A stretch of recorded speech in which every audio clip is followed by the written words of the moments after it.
Silahkan dinempel ya. Bebaskan mimpimu di angkasa, warnai jiwa.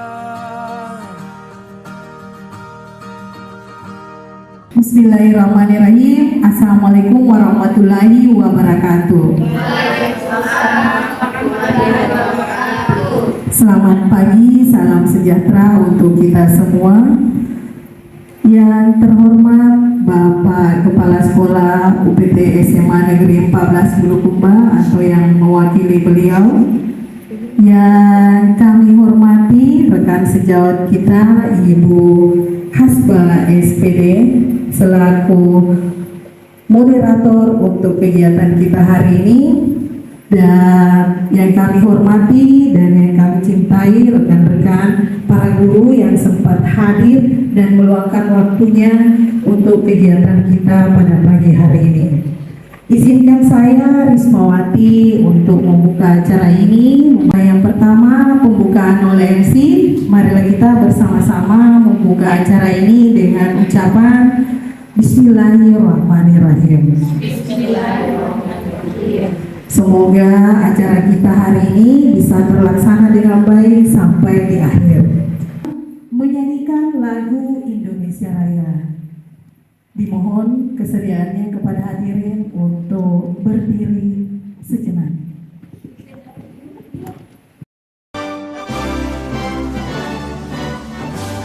Indonesia, tanah airku, tanah tumpah darahku.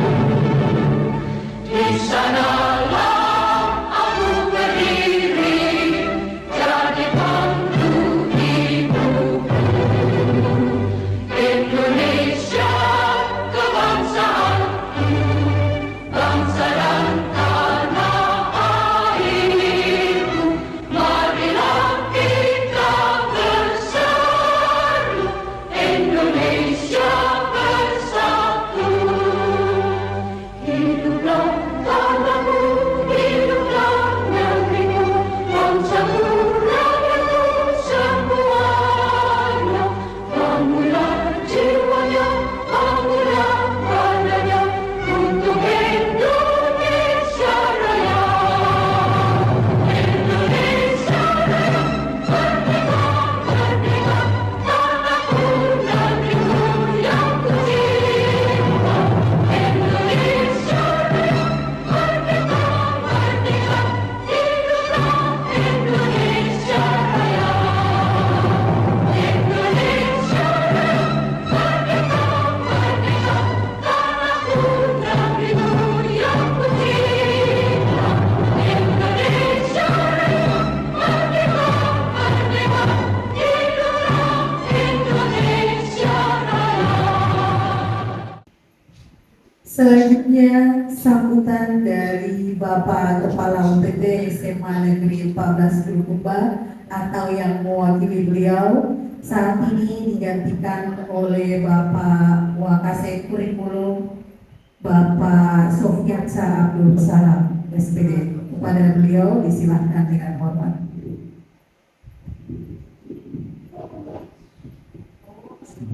Assalamualaikum warahmatullahi wabarakatuh. Yang saya hormati Ibu Hasba selaku narasumber pentingnya dalam seminar kali ini. Yang saya hormati Bapak Ibu Guru yang sempat hadir pada kesempatan kali ini. Assalamualaikum warahmatullahi wabarakatuh. Ya, puji syukur kita limpahkan kepada Allah Subhanahu wa taala karena berkat rahmat dan hidayahnya sehingga kita bisa hadir di tempat ini, dan tauhid dan salam dan salawat kita kepada Nabiullah Muhammad sallallahu alaihi wasallam. Beliau merupakan saudara teladan kita, maka dari itu mari kita mencontohi keberadaan beliau. Ya, hari ini Ibu Hasba ya, pada kesempatan kali ini melaksanakan proses diseminasi di sekolah kita yang tentunya mungkin membahas mengenai budaya positif yang ada di sekolah ini. Kita ketahui bahwa untuk membangun budaya positif itu butuh proses. Untuk mendisiplinkan saja itu ya, tanpa adanya kerjasama di antara berbagai pihak ya, dari guru, ya, siswa dan orang tua, maka proses disiplin itu sulit untuk ditegakkan. Apalagi kita ketahui bahwa proses mendisiplinkan itu menurut pemahaman klasik kita itu terkadang erat kaitannya dengan hukuman, punishmentnya dan sebagainya. Dan ternyata itu keliru. Jadi pentingnya ya mungkin Bu Haspa sebentar memberi pemahaman kepada kami ini, kepada kita semua, bagaimana sih itu proses budaya positif itu, terutama dalam proses pendisiplinan.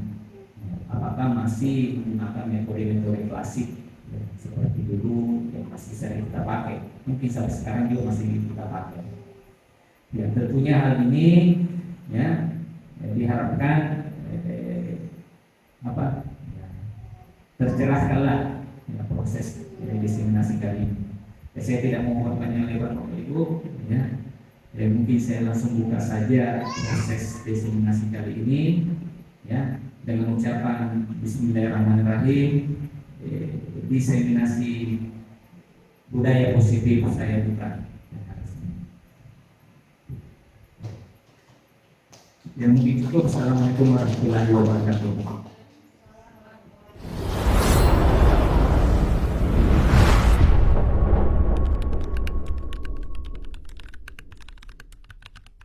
Bismillahirrahmanirrahim. Assalamualaikum warahmatullahi wabarakatuh. Nah, ini merupakan perubahan paradigma teori kontrol atau biasa diistilahkan dengan ilusi kontrol. Nah, dalam ilusi kontrol di sini, ilusi guru mengontrol murid. Kemudian yang kedua, ilusi bahwa kritik dan membuat rasa bersalah mampu menguatkan karakter. Artinya bahwa ketika kita biasa menghadapi anak kita yang lagi bermasalah, ya atau yang melanggar tata tertib yang ada di sekolah kita, terkadang kita ingin membuat anak kita merasa bersalah, mengucapkan kata-kata seolah-olah anak ini menjadi merasa bersalah, dan ketika kita melakukan hal seperti ini seakan-akan anak ini tidak lagi ingin mengulanginya. Ternyata itu berdampak pada psikis anak. Justru malah terjadi sebaliknya ketika kita membuat anak itu menjadi bersalah. Kemudian yang kedua, ilusi bahwa semua penguatan positif, efektif dan bermanfaat. Itu ternyata juga tidak seperti itu. Kemudian ilusi yang keempat, ilusi bahwa orang dewasa berhak memaksa. Nah, inilah yang biasa kita lakukan sebagai guru, yang selalu kita beranggapan bahwa apa yang kita katakan itu adalah hal yang benar. Memaksa supaya peserta didik kita mengikuti apa yang kita inginkan. Nah, itulah merupakan perubahan paradigma teori kontrol. Nah, untuk mengubah paradigma stimulus respon ke pendekatan teori kontrol. Nah, stimulus respon yang seperti tadi yang sudah saya jelaskan, yaitu realitas kebutuhan sama. Kita selalu menganggap bahwa kita ini sama. Ternyata di dalam teori kontrol kebutuhan kita itu berbeda. Nah, itu yang perlu kita pahami Bapak Ibu. Kemudian yang kedua, semua orang terlihat hal yang sama. Ternyata di dalam teori kontrol setiap orang itu memiliki gambaran yang berbeda. Tidak selamanya apa yang kita inginkan itu yang terjadi, karena semua orang masing-masing memiliki gambaran yang berbeda. Kemudian yang ketiga, kita mencoba mengubah orang agar berpandangan sama dengan kita. Nah, ini yang biasa juga terjadi Bapak Ibu, untuk kita perlakukan murid kita sama dengan kita, padahal dia juga berusaha memahami pandangan orang lain tentang dunianya. Artinya bahwa masing-masing kita ini punya dunia masing-masing. Artinya anak punya dunianya sendiri dan kita juga punya dunia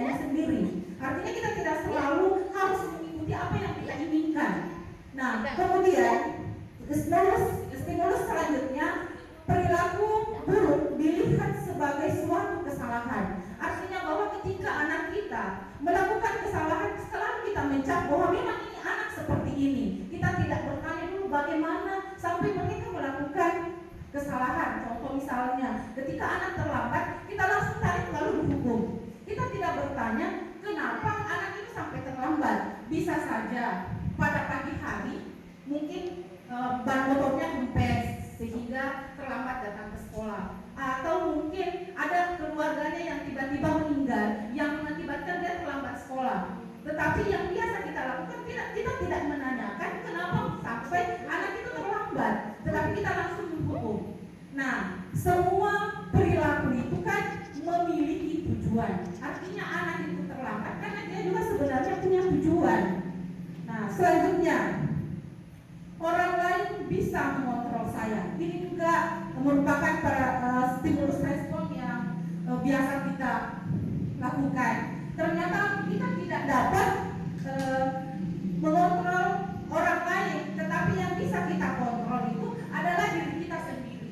Jadi seperti misalnya anak diri kita tidak bisa mengikuti apa yang kita inginkan, karena masing-masing yang bisa kita kontrol itu adalah diri kita sendiri, bukan orang lain.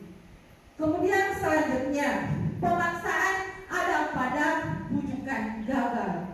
Selanjutnya kita akan melakukan kolaborasi, ya, teori kontrolnya itu kolaborasi dan konsensus untuk menciptakan pilihan-pilihan yang baru. Selanjutnya stimulus respon yaitu berpikir menang kalah. Artinya bahwa kita selalu berpikir ketika peserta didik kita mengikuti apa yang kita inginkan, kita sudah berpikir bahwa kita adalah orang yang menang. Ternyata di dalam teori kontrol itu tidak ada istilah menang atau kalah, tetapi semuanya menang dan menang, baik itu dari posisi guru maupun dari posisi peserta didik. Apa itu budaya positif menurut Ibu?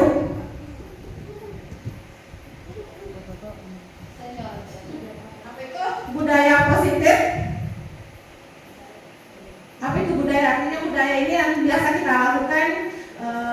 Ya, ada yang bisa menjelaskan kebiasaan positif? Ya, silakan Bu. Assalamualaikum wabarakatuh. Ya, terima kasih atas kesempatannya Ibu Hasba. Izinkan saya berbagi apa yang saya pahami mengenai budaya positif.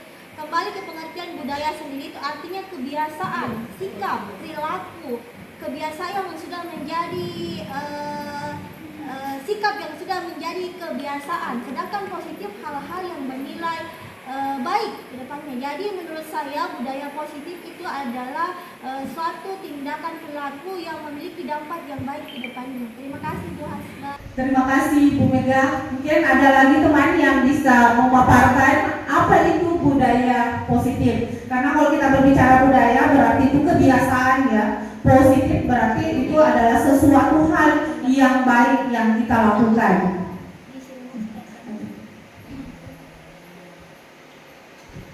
Budaya positif, benar sekali yang tadi dikatakan oleh teman kita Bu Megawati, bahwa sesuatu hal yang baik. Yang mana budaya positif itu adalah nilai-nilai, keyakinan-keyakinan, dan kebiasaan-kebiasaan di sekolah yang berpihak kepada murid dapat berkembang menjadi pribadi yang kritis dan penuh hormat dan bertanggung jawab. Sebenarnya Bu, ini materi waktu saya pelajari di modul 1.1 filosofi Ki Hajar Dewantara, saya serasa ditampar. Ternyata nilai-nilai itu selalu berat yang saya rasakan, karena selama ini ketika saya mengajar, saya itu selalu menuntut bagaimana supaya peserta didik ini mengikuti apa yang saya inginkan. Ternyata setelah saya masuk di pendidikan guru penggerak, saya baru memahami bahwa ternyata kita ini mendidik menjadi penuntung, bukan sebagai penuntut, tetapi penuntut bagaimana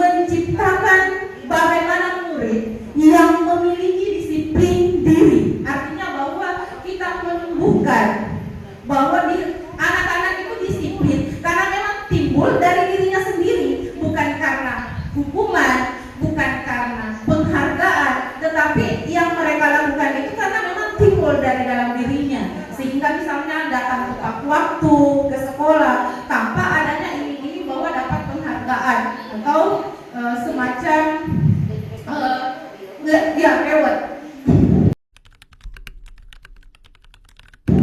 reward ya.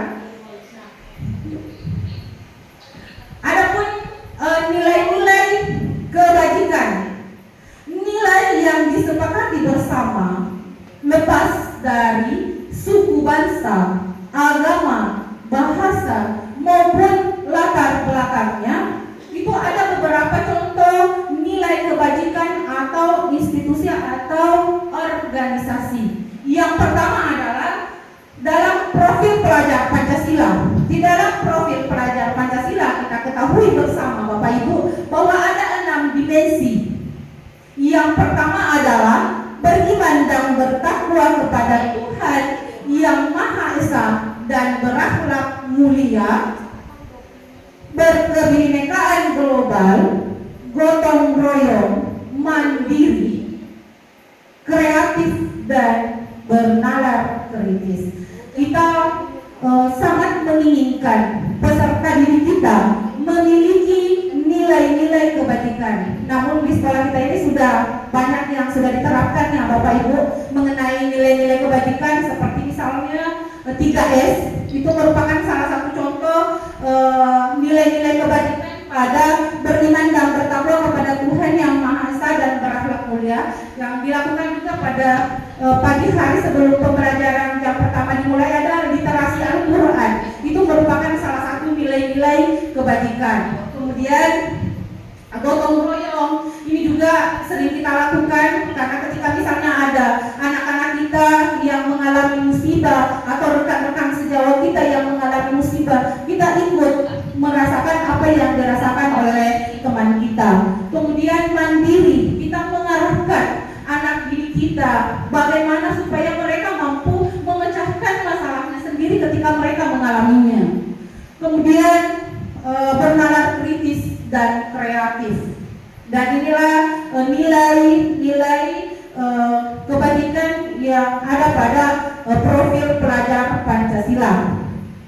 Kemudian nilai-nilai kebajikan yang dikemukakan oleh yang kedua ya, Ibu Primary Years Program atau istilah FPYF, yang terdapat ada namanya toleransi, artinya kita saling memahami, rasa hormat, integritas, mandiri, hak menghargai, antusias, empati, keingintahuan, kreativitas, kerjasama, percaya diri, dan komitmen. Ini juga hampir sama dengan dimensi 6 profil pelajar Pancasila. Kemudian nilai-nilai kebajikan yang ketiga yaitu keterampilan hidup atau life skill, yang mana itu kita harus dapat dipercaya.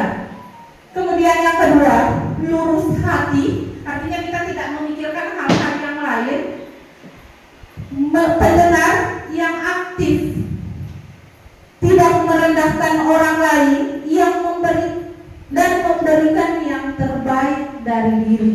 Inilah yang perlu kita lakukan atau dipertahankan pada nilai-nilai kebajikan. Semoga dari nilai kebajikan ini setelah saya memberikan pemaparan atau diseminasi, teman-teman dapat memahami bahwa ada beberapa nilai-nilai kebajikan yang harus dimiliki bagi seorang guru untuk diterapkan kepada murid-muridnya. Kemudian selanjutnya ada kebutuhan dasar manusia.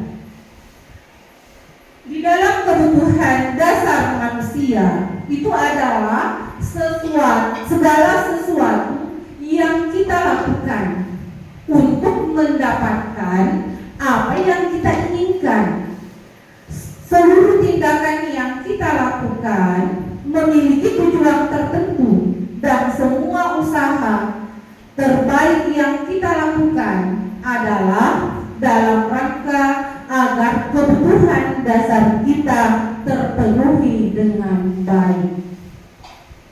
Jadi itulah sebenarnya kenapa biasa ada peserta didik kita yang melakukan pelanggaran atau misalnya sesuatu hal di luar kemauan kita sebagai guru, karena sebenarnya kita tidak menyadari bahwa ternyata seorang anak ini ada kebutuhan dasarnya yang tidak terpenuhi, sehingga melakukan hal-hal yang supaya diperhatikan. Nah, ada 5 dasar kebutuhan dasar manusia. Misalnya bertahan hidup. Terkadang ada orang yang mencuri.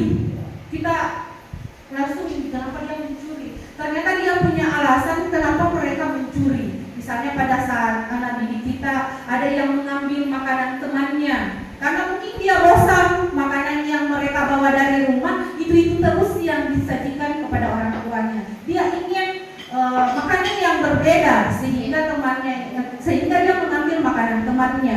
Karena kenapa? Karena mereka butuh makan.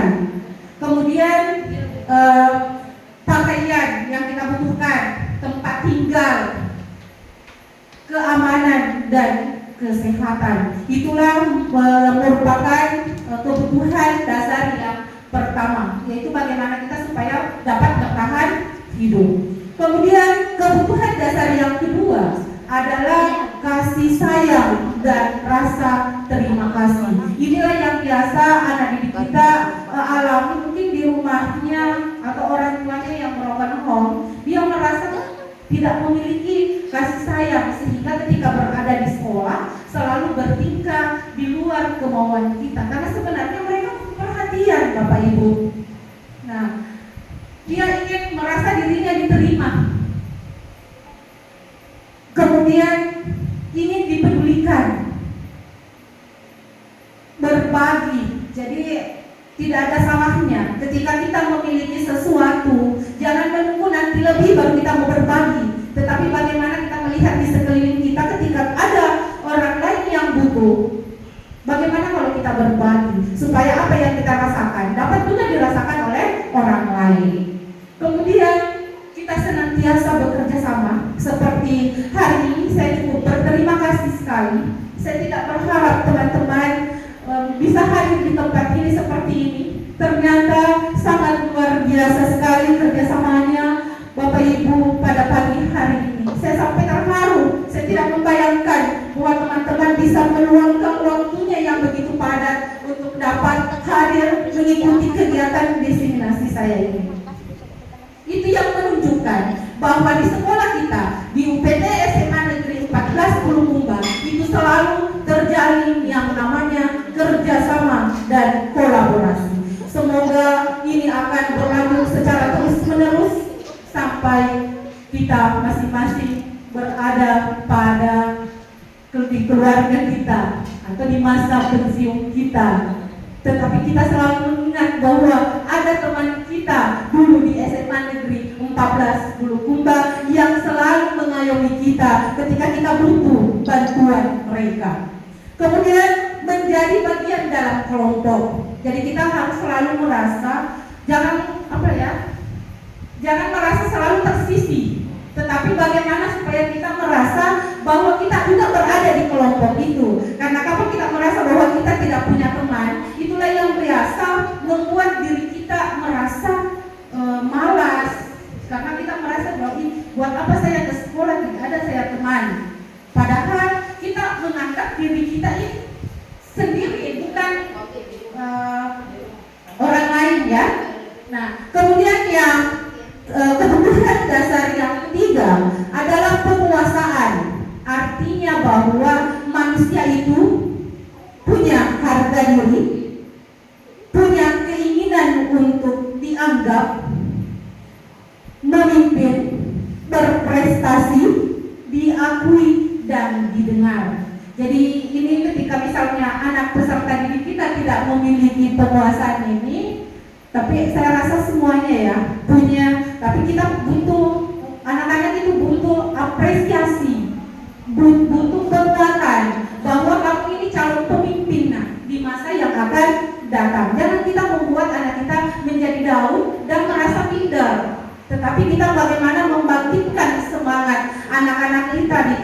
untuk merasa dirinya bahwa mereka ini calon-calon pemimpin. Mereka ini adalah orang-orang yang berprestasi. Kemudian kebutuhan dasar yang kelima adalah kebebasan. Artinya bahwa kita dituntut bagaimana supaya kita dapat mandiri. Kita selalu ingin mandiri ya. Lanjut lagi Bapak Ibu ya. Jadi kelima kebutuhan dasar yang kelima adalah kesenangan. Jadi anak-anak kita itu butuh juga kesenangan. Makanya sangat cocok sekali ketika kita melakukan proses pembelajaran di sekolah, di kelas, lalu kita memberikan speaking. Nah, itu dia senang bermain, humor dan tertawa. Jadi ketika 5 kebutuhan dasar manusia ini sudah terpenuhi, insya Allah anak-anak didik kita tidak ada lagi yang melakukan kesalahan-kesalahan di sekolah. Semoga kelak di sekolah kita ini sudah mampu memiliki 5 kebutuhan dasar. Kemudian yang ketiga, selanjutnya motivasi perilaku manusia. Di dalam motivasi perilaku manusia itu dibagi menjadi 3. Yang pertama adalah untuk menghindari ketidaknyamanan atau hukuman. Artinya bahwa ini kita lakukan atas dorongan dari luar. Kita takut dihukum sama atasan misalnya, sehingga kita datang pagi-pagi ke sekolah. Atau misalnya anak didik kita takut disuruh mencuci WC atau lari lapangan, sehingga mereka melakukan datang ke sekolah sebelum jam 7. Karena dia hanya takut dihukum, hanya itu. Kemudian yang kedua, jadi pengaruhnya dari luar, Bapak Ibu. Kemudian yang ketiga, untuk mendapatkan imbalan atau penghargaan dari orang lain. Misalnya kita diberikan reward dalam satu semester ketika kita ini guru tidak pernah terlambat, diberikan penghargaan. Gara-gara karena kita ingin mendapat penghargaan, sehingga kita datang ke sekolah tepat waktu, karena kita mengharapkan sesuatu. Seperti juga anak didik kita misalnya dijanji-janji bahwa kamu ketika tidak terlambat selama sebulan saya akan berikan seperti ini. Jadi anak didik kita ini datang ke sekolah tepat waktu karena dia hanya menginginkan sebuah penghargaan. Nah, berarti ini merupakan sebuah pengaruh dari luar. Nah, kemudian motivasi perilaku manusia yang ketiga adalah untuk menjadi orang yang mereka inginkan dan menghargai diri sendiri dengan nilai-nilai yang mereka percaya. Jadi ini motivasi perilaku manusia yang ketiga, artinya bahwa mereka melakukan sesuatu hal yang positif karena itu atas dorongan mereka sendiri tanpa adanya pengaruh-pengaruh dari luar. Nilai yang biasa diistilahkan dengan intrinsik. Ada 3 bentuk dalam disiplin positif, yaitu yang pertama ada hukuman yang biasa kita lakukan. Jadi hukuman ini artinya tidak terencana, seperti anak kita terlambat langsung kita tiba-tiba memanggil, "Hei sini, lari kamu ke lapangan 2 kali." Nah, kita tidak rencanakan sebelumnya, artinya tidak ada kesepakatan antara peserta didik dengan guru. Berarti itu modelnya adalah menghukum atau hukuman. Murid tidak tahu apa yang terjadi atau tidak dilibatkan. Kemudian hukuman itu bersifat satu arah, biasanya hanya langsung dari guru, "Sini mau kamu pusat 10 kali." Nah, itu berupa hukuman. Kemudian berupa hukuman fisik dan psikis.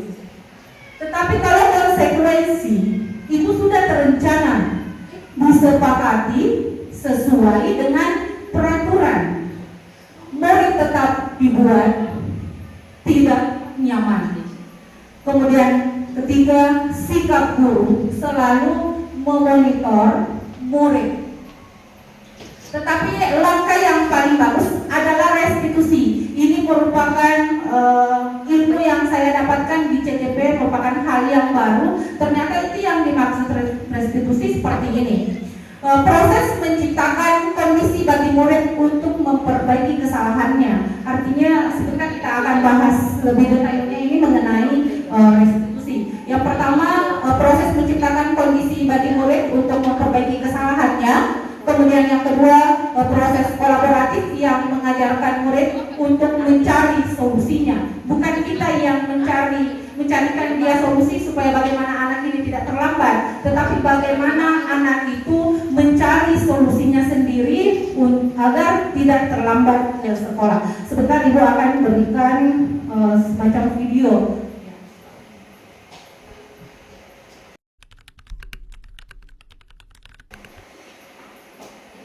Ini ada 5 posisi kontrol restitusi.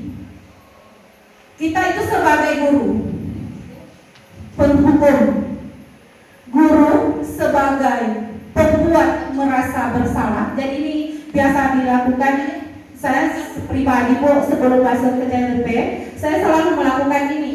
Guru sebagai penghukum, guru sebagai pembuat merasa bersalah, guru sebagai teman, guru sebagai pemantau, dan guru sebagai manajer.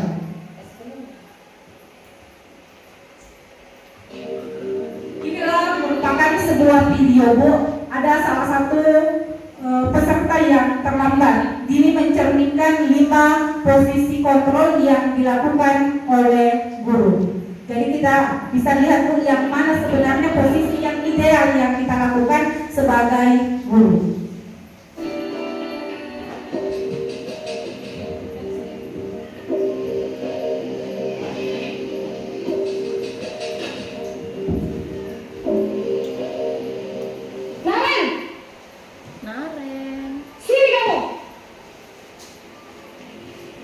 Selamat pagi, Bu.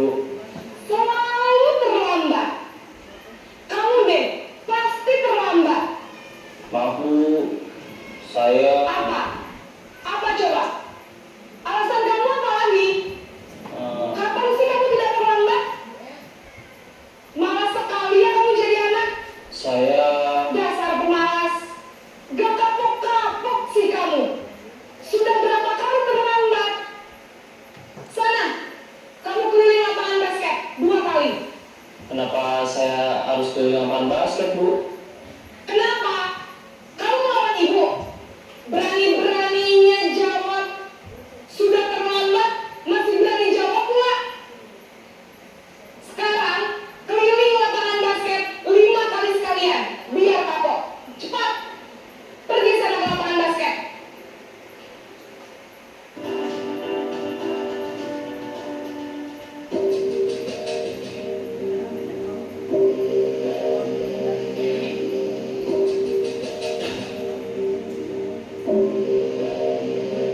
Naren!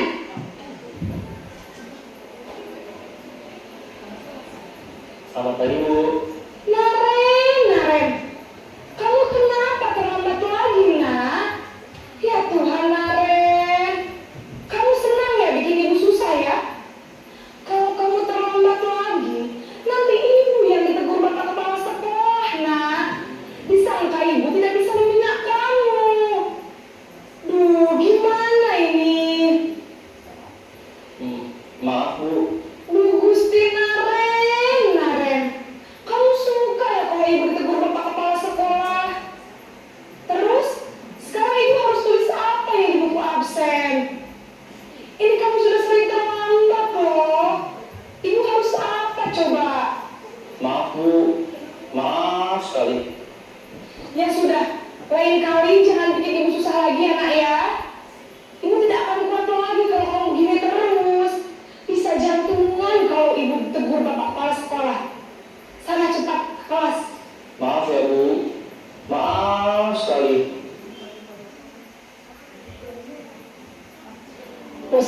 membuat rasa bersalah berbicara dengan nada tenang.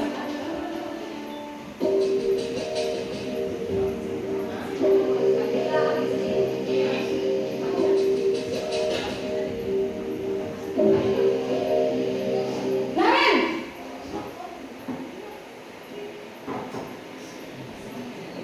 Selamat pagi, Bu. Wah, sudah jam berapa ini, Nak? Terlambat lagi ya, sayang. Iya, Bu. Habis ibu saya lupa bangunkan saya, Bu.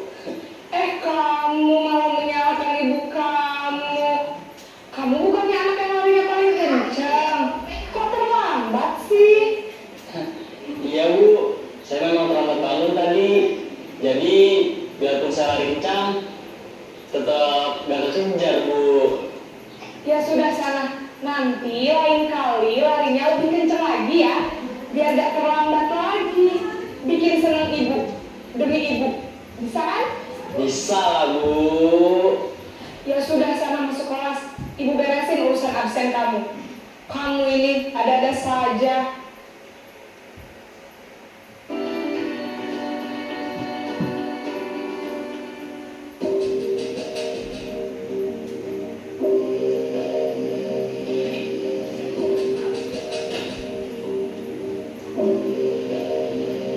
Naren!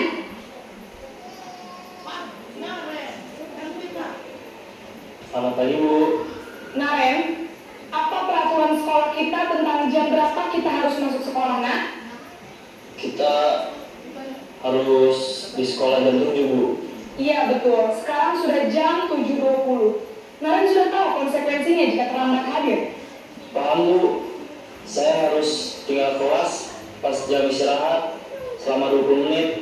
Iya benar, konsekuensinya demikian. Jadi nanti jam 9.30 pas istirahat, kamu harus tinggal di kelas, kerjakan tugas tambahan untuk ketertinggalan kamu, ya? Baik, Bu.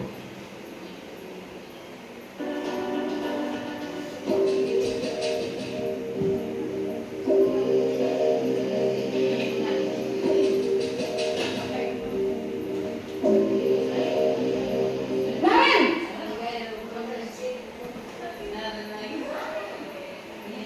Selamat pagi, Bu. Selamat pagi, Naren. Maaf, Bu. Saya terlambat. Iya, sekolah masuknya jam 7, sekarang sudah jam 7.20. Jadi sekarang bagaimana ini, Naren? Maaf, Bu. Saya lupa setel alarm saya semalam. Baiklah, menurut kamu, keyakinan sekolah yang mana yang perlu kamu tingkatkan? Menghargai diri sendiri dan orang lain mungkin, ya, Bu.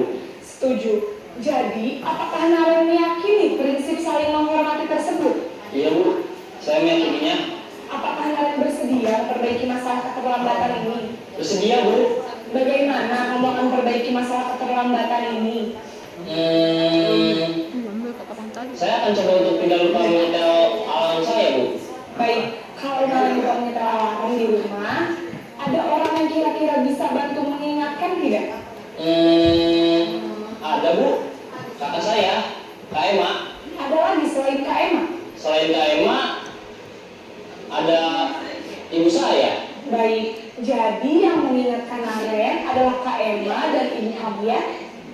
Kira-kira akan mulai setel alarm kapan nih, Naren? Setelah pulang sekolah, akan segera saya lakukan. Baik, jadi Naren akan setel alarm untuk bangun besok pagi dan akan diingatkan oleh kakak dan ibunda Naren ya? Ada lagi yang mungkin perlu dilakukan, Naren? Agar tidak terlambat bangun lagi.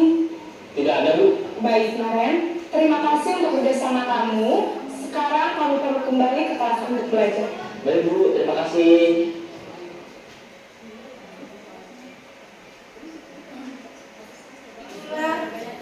Ada 5 posisi kontrol guru, dimulai dari hukuman, membuat rasa bersalah, teman, pemantau, dan manajer.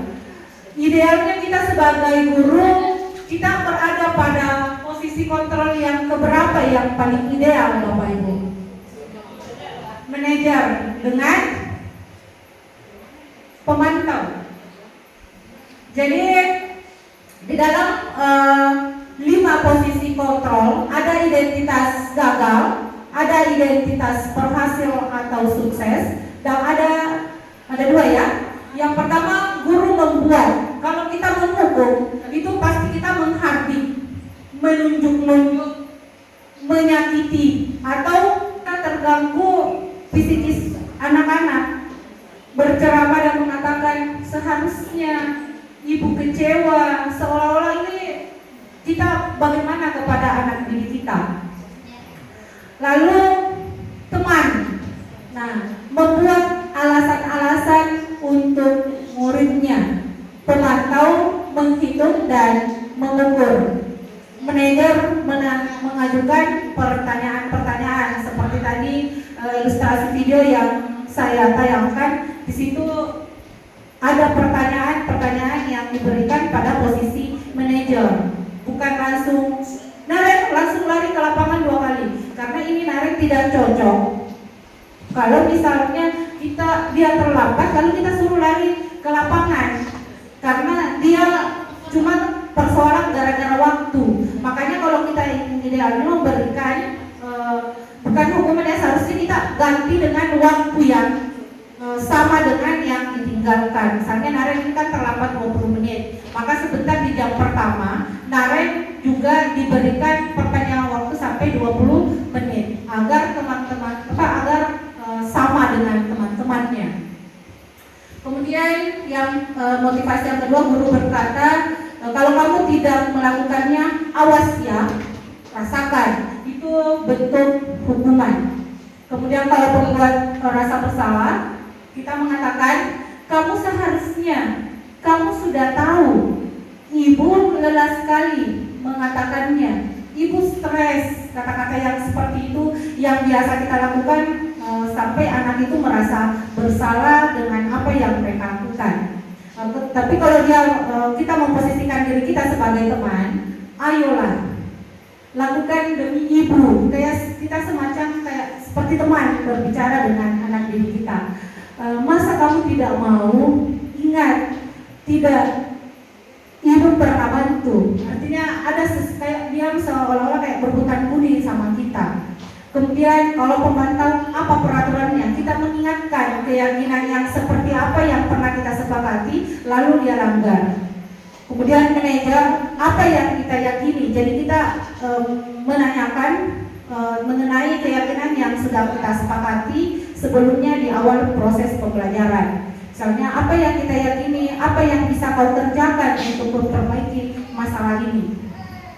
Kemudian hasilnya, ketika misalnya kita selalu menghukum, hasilnya itu anak menjadi memberontak, menyalahkan orang lain, dan mereka berbohong karena takut dihukum sampai mereka berbohong. Kemudian kalau hasilnya pada pembuat rasa bersalah, yaitu menyembunyikan, menyangkal, dan berbohong. Kalau teman, dia merasa ketergantungan, jangan aja bekerja karena pasti nama kuning ya ibu, pasti nak anggap dia hadir, mau jangan atur kehadiranku. Nah, itu seolah-olah anak ini merasa ketergantungan kepada kita ketika kita menempatkan diri kita sebagai teman. Kemudian pemantau menyesuaikan diri bila diawasi. Kemudian menguatkan, kalau di posisi manajer, menguatkan pribadi. Kaitan dengan dunia berkualitas, hukuman, murid meletakkan guru di luar dunia berkualitas. Kalau di pembuat rasa bersalah, murid meletakkan guru di dalam dunia yang berkualitas. Murid meletakkan guru sebagai orang yang sangat penting di dunia yang berkualitas. Murid meletakkan guru, peraturan, dan hukum dunia berkualitas. Di posisi manajer, murid meletakkan dirinya sebagai individu yang positif dalam dunia yang berkualitas. Motivasi selanjutnya itu murid berkata, biarkan saja, nanti juga marah-marah lagi. Artinya anak-anak ini sudah merasa bodoh ya, tidak lagi ya, karena itu tadi, karena meskipun kita meskipun dia berbuat baik, katanya tetap juga dihukum. Akhirnya dia merasa berlaku seolah-olah seperti itu. Kemudian maafkan saya pikir Bapak Ibu teman saya, ternyata begitu. Ketika misalnya sudah dihukum, dia selalu kenapa Ibu hukum saya, padahal saya menganggap itu adalah sebuah teman. Berapa banyak bintang yang saya harus peroleh, berapa halaman yang harus saya tulis. Artinya bahwa ketika misalnya anak didik kita diberikan tugas, dia mengharapkan seperti itu. Dia bertanya. Kemudian kalau di posisi manajer, bagaimana cara saya bisa memperbaiki keadaan saya? Artinya dia mencari solusi sendiri atas masalah yang mereka alami. Kemudian dampak pada murid. Ya, kalau kita hukum murid kita, maka dia akan tetap mengulangi kesalahan yang sama. Seperti yang biasa kita rasakan di sekolah kita, kalau kita hukum, kita berharap bahwa besok tidak ada lagi terlambat. Justru sebaliknya, besok malah tambah banyak yang terlambat. Apalagi kalau hanya misalnya kita suruh membersihkan WC, dia malah senang karena tidak belajar. Kemudian membuat rasa bersalah ketika misalnya kita lakukan seperti ini, maka anak didik kita ini merasa rendah diri, tidak percaya dengan apa yang mereka miliki. Kemudian teman, ketika kita berperilaku seperti teman pada anak didik kita, maka anak didik kita ini lemah, tidak mandiri, dan selalu bergantung pada kita. Karena dia selalu berharap, ini namanya ya pasti ibu, kalau susah kan. Makanya bagaimana supaya kita menciptakan anak didik kita menjadi pribadi-pribadi yang mandiri. Kemudian selanjutnya menitikberatkan pada sanksi atau hadiah untuk dirinya. Kemudian selanjutnya mengevaluasi diri, bagaimana cara untuk memperbaiki dirinya. Ini ada beberapa pertanyaan yang terkait dengan posisi kontrol. Misalnya, posisi kontrol, apakah aku? Saya kecewa sekali dengan kamu. Apakah ini masuk penghukum, pembuat rasa bersalah, teman, pemantau, atau manajer? Ketika kita mengatakan seperti ini pada anak didik kita, saya kecewa sekali dengan kamu. Apakah pembuat rasa bersalah? Ketika kata-kata yang seperti ini yang kita keluarkan kepada anak didik kita, maka dia merasa itu dirinya sangat bersalah. Makanya nanti ketika dia membuat kesalahan yang sama, dia akan berbohong karena gitu. Kemudian posisi kontrol yang apakah aku? Misalnya, kamu tidak pernah benar melakukannya. Apakah ini masuk penghukum, pembuat rasa bersalah, teman, atau manajer? Kamu tidak pernah benar melakukannya. Hukuman ya. Jadi hukuman. Nah, sekali terima kasih. Nah, posisi kontrol apakah aku? Nah, kalau misalnya seperti ini, apa rencanamu untuk menyelesaikan masalah ini? Dia berada pada posisi kontrol manajer. Ya, terima kasih Bapak Ibu ya. Selanjutnya posisi kontrol apakah aku? Ayolah lakukan demi Bapak Ibu ya. Nah, dia berada pada posisi kontrol teman. Selanjutnya, posisi kontrol apakah aku? Kamu tidak pernah mendapat nilai jika tidak mengerjakan tugas. Ini masuk pada posisi kontrol yang keberapa Bapak Ibu? Pemantau. Terima kasih banyak Pak dan Ibu. Sekarang kita memasuki materi selanjutnya, yaitu mengenai keyakinan sekolah atau kelas. Keyakinan sekolah atau kelas. Mengapa keyakinan? Mengapa bukan peraturan kesepakatan yang dibuat bersama antara guru dan murid untuk menciptakan lingkungan belajar yang positif dan produktif di dalam kelas. Sedangkan peraturan kelas di sisi lain biasanya dibuat oleh guru tanpa melibatkan murid. Jadi kalau peraturan itu Bapak Ibu yang biasa kita lakukan dulu, itu bukan kesepakatan tapi peraturan. Pokoknya kalau tidak kumpul buat tugas, begini hukumannya. Ditambah lagi tugasnya. Akhirnya anak ini bukan mengerjakan, malah dia simpan itu tugasnya. Karena yang kita buat adalah sebuah peraturan. Namun pada pendidikan di CTP kita ada materinya tentang keyakinan kelas. Jadi keyakinan kelas ini dibuat di awal pembelajaran kita. Kita membuat kesepakatan. Kira-kira anak didik kita melemparkan kepada mereka seperti apa impian mereka di masa yang akan datang, apa yang mereka inginkan.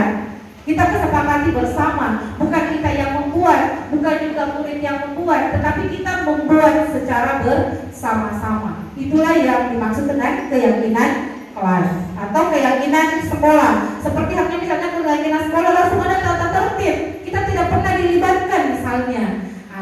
Itu seharusnya ketika kita ingin membuat keyakinan sekolah, maka kita perlu melibatkan guru dan peserta didik agar mereka mengetahui bahwa kita pernah memang membuat kesepakatan seperti ini. Oke, lanjut Bu. Dalam pembentukan keyakinan kelas itu bersifat abstrak, berupa pernyataan universal, kemudian dibuat dalam pernyataan positif. Jadi perlu itu saya ingatkan kembali bahwa dalam membuat peraturan kesepakatan kelas kita tidak boleh menggunakan kata dilarang, tetapi kita menggunakan kata-kata bagaimana supaya positif. Misalnya dilarang terlambat, kita tidak boleh mengatakan seperti itu, tetapi bagaimana supaya menciptakan kedisiplinan. Atau misalnya tidak boleh ada bullying, itu tidak boleh kita menggunakan kata tidak, tetapi misalnya saling menghargai. Jadi kita mencari kata-kata yang positif.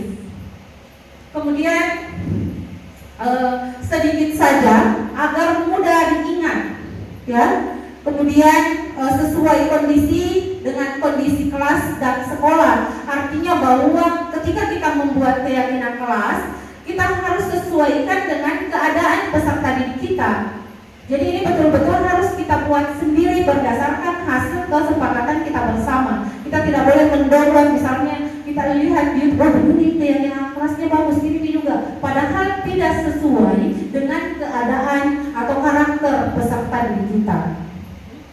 Kemudian selanjutnya semua warga sekolah atau warga kelas dilibatkan saat membuat. Jadi ketika kita ingin membuat kesepakatan kelas di awal proses pembelajaran, ya kita libatkan semua anak didik kita untuk mereka menulis impian-impian yang seperti apa yang mereka inginkan di proses pembelajaran kita.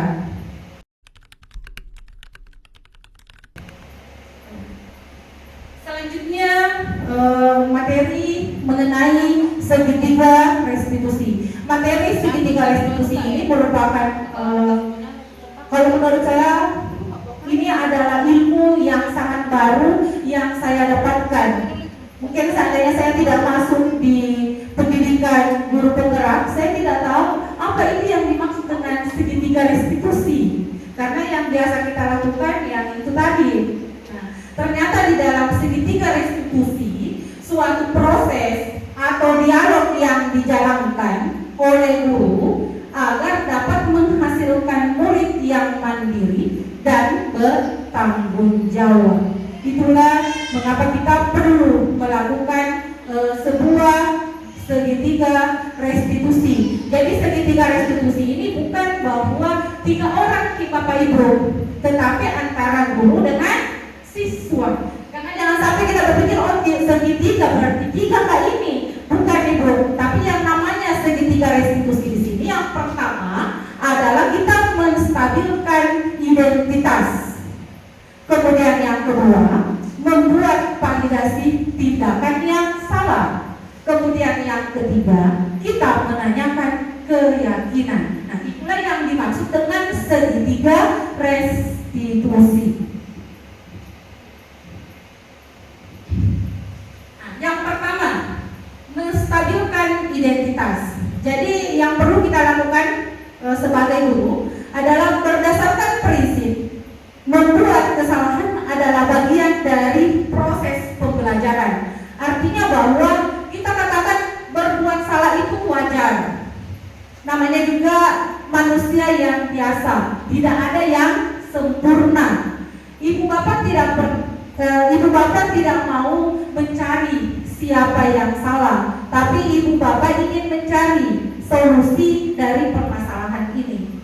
Kamu berhak merasa begitu. Artinya kita mengarahkan kepada anak ketika melakukan menstabilkan identitas itu, kita menganggap ibu juga pernah melakukan kesalahan. Namanya manusia pasti pernah berbuat salah.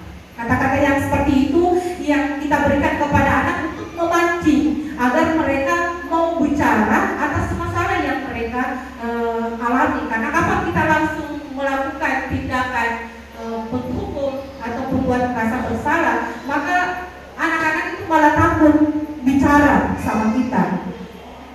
Kemudian selanjutnya adalah validasi tindakan yang salah. Berdasarkan prinsip, setiap perilaku berupaya memenuhi suatu kebutuhan tertentu. Artinya bahwa ketika anak membuat kesalahan, kita perlu menanyakan dulu kenapa mereka sampai seperti itu. Nah, kata-kata yang biasa kita lakukan itu, kamu pasti punya alasan mengapa melakukan hal itu. Itu yang pertama yang perlu kita tanyakan. Padahal kamu bisa melakukannya. Yang lebih buruk dari ini ya, kamu patut bangga karena telah melindungi sesuatu yang penting buatmu. Kamu melakukannya karena mempertahankan sesuatu yang penting bagimu. Kemudian restitusi yang ketiga yaitu kita menanyakan keyakinan. Artinya berdasarkan prinsip teori kontrol bahwa pada dasarnya kita termotivasi secara intrinsik.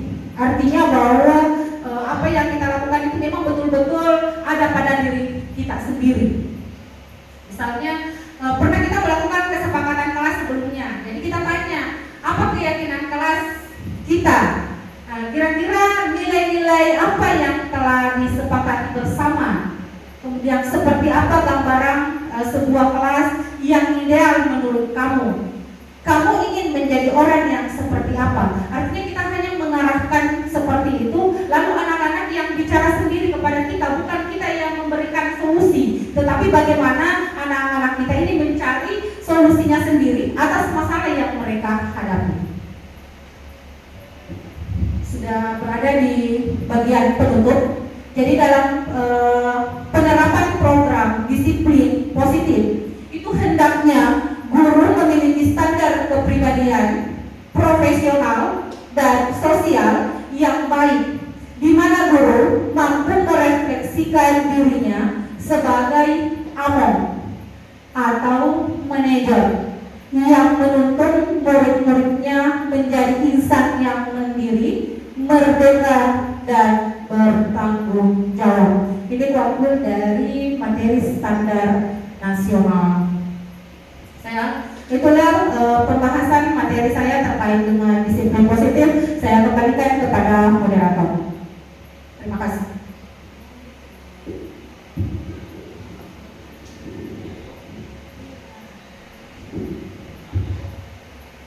Baik, berikan aplaus untuk pemateri kita hari ini. Materi yang luar biasa.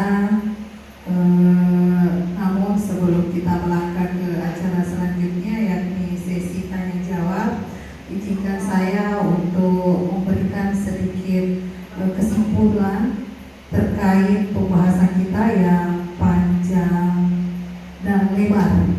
Ya, yang pertama terkait dengan perubahan paradigma.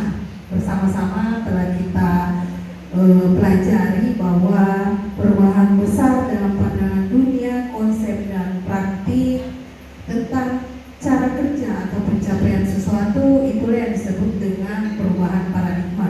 Nah, di institusi pendidikan, khususnya di sekolah, perubahan paradigma yang paling mendasar contohnya pemberian hukuman, apakah bisa mendisiplinkan murid atau tidak. Kemudian selanjutnya terkait materi disiplin positif, bagaimana kita mampu menumbuhkan disiplin positif yang didorong dari dalam diri anak itu sendiri atau kemampuan intrinsik dari anak itu. Selanjutnya ada nilai-nilai kebajikan. Yang masuk di sini nilai-nilai kebajikan yang dipaparkan tadi ibu pemateri adalah profil pelajar Pancasila yang ada 6 dimensi, yakni beriman dan bertakwa kepada Tuhan Yang Maha Esa, berakhlak mulia, mandiri, bernalar kritis, kebinekaan global, bergotong royong dan kreatif. Kemudian materi selanjutnya ada 5 kebutuhan dasar manusia, di mana kalau salah satu dari kebutuhan ini tidak terpenuhi, maka bisa melanggar salah satu hak yang ada di diri kita. Yang mana kelima itu, yang pertama ada kebutuhan bertahan hidup, kemudian kasih sayang dan rasa diterima. Selanjutnya ada penguasaan, kebebasan dan kesenangan. Materi selanjutnya adalah motivasi perilaku manusia. Sebagai manusia, kita adalah makhluk sosial yang tidak bisa hidup tanpa bantuan orang lain. Selanjutnya sebagai guru, kita juga tadi telah melihat, bahkan ditayangkan video, kita bisa mengukur kita sebenarnya ini berada di posisi kontrol yang sebagai apa. Apakah kita penghukum, pembuat merasa bersalah, teman, pemantau, atau kita sudah mampu sebagai manajer. Nah, ini yang saya rasa sulit untuk bisa dilakukan, mudah untuk diucapkan, namun pelaksanaannya di lapangan terkadang berbeda dengan apa yang pernah kita ucapkan. Saya pribadi mengambil contoh, saya sudah GP, sudah mendapatkan apa itu posisi kontrol, bagaimana mendisiplinkan anak tanpa kekerasan, namun hal itu susah sekali saya lakukan. Masuk di pengajar praktik, materi itu diulang kembali, namun masih susah untuk saya lakukan. Selanjutnya ada keyakinan kelas. Kalau menurut saya keyakinan kelas ini kita sudah melaksanakan semuanya, kita sudah melaksanakannya di sekolah kita. Dan yang terakhir ada pelaksanaan segitiga restitusi. Baik Bapak Ibu, itu mungkin singkat materi atau kesimpulan dari apa yang dipaparkan oleh pemateri kita hari ini, ada Ibu Hasba, SPD. Selanjutnya saya persilakan kepada Bapak Ibu yang ada pertanyaan, ada masukan, ada kritikan, ada sarannya, silakan. Waktu dan tempat saya persilakan Bapak Ibu.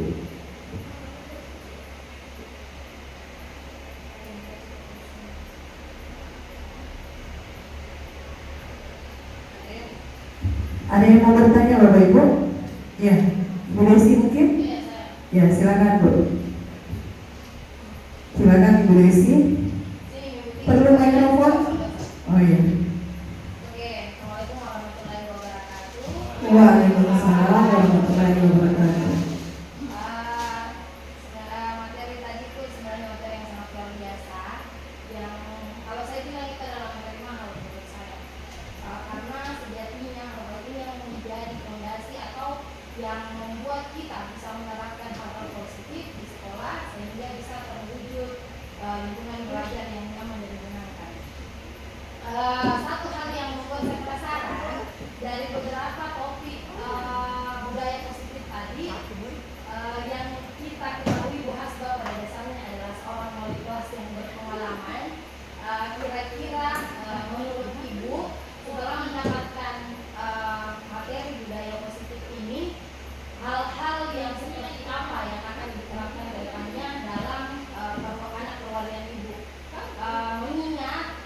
menjadi wali kelas itu bukan hal yang mudah, mengontrol lebih dari 30 anak yang berbeda.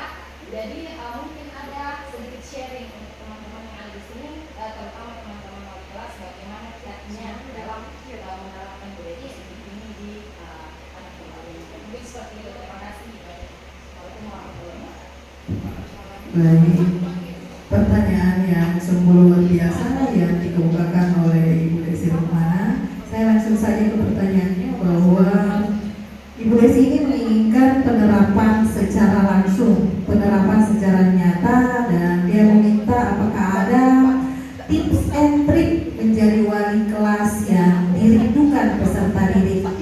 Ya, mungkin seperti itu. Silakan Bu. Terima kasih banyak atas pertanyaan yang diberikan oleh Ibu Desi Rumana. Ini kalau misalnya saya ditanya, karena saya ini merupakan sebagai wali kelas, kiat-kiat yang bisa mungkin saya berikan terkait dengan anak ini yang kita tahu bahwa di dalam kelas itu misalnya jumlahnya 27 orang, itu dia memiliki karakter yang berbeda. Maka dari itu saya sebagai wali kelas melihat dulu bagaimana ini, apa yang anak-anak saya inginkan, kebutuhan pokok yang mana yang belum terpenuhi. Jadi kalau misalnya anak perwakilan saya karena kebetulan ada memang berkebutuhan khusus satu orang Bu, jadi saya memberikan dia apa yang mereka inginkan. Misalnya kalau anak saya ini dia senang bermain, maka saya berikan materi dalam bentuk permainan. Ya, kalau misalnya saya berikan misalnya tugas, saya berikan dia dalam bentuk permainan karena dia memang senang seperti itu. Kemudian karena ada juga anak perwakilan saya, dia senang ketika kita berceramah, maka saya juga akan berikan seperti itu. Jadi saya berusaha untuk memenuhi kebutuhan pokok anak perwakilan saya. Karena ketika anak perwakilan saya sudah terpenuhi apa yang mereka inginkan, misalnya kasih sayangnya. Jadi saya itu terkadang tanya-tanya kepada anak perwakilan saya, kamu tinggal sama siapa nak? Apakah kamu tinggal bersama orang tua, atau kamu tinggal bersama kakak, atau kamu tinggal bersama nenek? Karena ketika karakter ini anak-anak kita tinggal ya di misalnya di nenek, identik itu anaknya manja. Kenapa? Karena dia selalu dituruti apa maunya. Nah, begitu juga kalau misalnya anak didik kita tinggal misalnya di rumah kakaknya, identik anak ini dia mandiri, dia mengerjakan sesuatu dengan sendiri karena sudah terbiasa. Nah, kemudian berbeda juga kalau misalnya anak ini tinggal bersama dengan orang tuanya. Nah, makanya yang terlebih yang saya lakukan itu mengetahui dulu kebutuhan dasar yang seperti apa yang mereka inginkan kepada anak wali saya. Itulah yang saya lakukan sebagai wali kelas. Terima kasih Bu, saya kembalikan kepada moderator. Baik, pemaparan yang sungguh luar biasa. Saya kembalikan dulu ke penanya, bagaimana Ibu Desi? Ya, terima kasih atas jawabannya. Baik, saya kembali membuka satu pertanyaan lagi. Mungkin masih ada yang janggal, ada yang mau dipertanyakan, atau semuanya sudah paham tentang materi kita hari ini? Paham? Baik, alhamdulillah kalau sudah tidak ada lagi pertanyaan, maka sesi selanjutnya adalah refleksi. Bagaimana kita untuk merefleksikan kegiatan kita pada pagi hari ini. Saya pribadi selaku MC, dari adanya kegiatan ini saya bisa merefleksi bahwa tugas kita sebagai guru itu ada 3 poin penting. Yang pertama, marilah kita senantiasa menuntut bukan menuntut. Kemudian marilah kita senantiasa mendidik bukan menghardik. Dan yang terakhir, marilah kita untuk senantiasa mengajar bukan menghajar.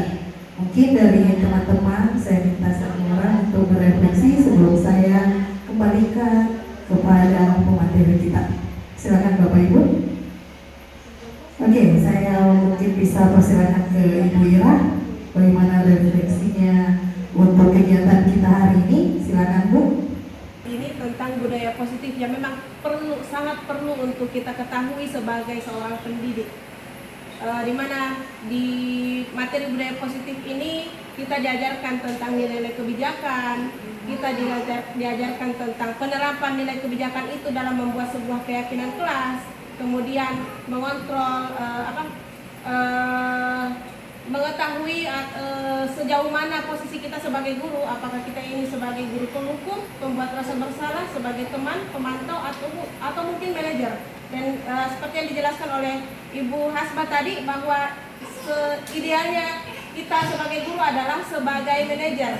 Dan sebagai manajer maka ada hal penting yang harus kita ketahui, yaitu bagaimana caranya kita bertindak kepada siswa, yaitu menerapkan restitusi atau segitiga restitusi. Jadi kita tidak semerta-merta langsung menghukum atau menghakimi siswa, tetapi kita perlu tahu kira-kira kebutuhan dasar yang mana yang belum terpenuhi oleh siswa, apa alasan mereka melakukan suatu pelanggaran, dan kita mengajak mereka berdiskusi dengan baik dan mencari solusi dari permasalahan mereka sendiri. Terima kasih.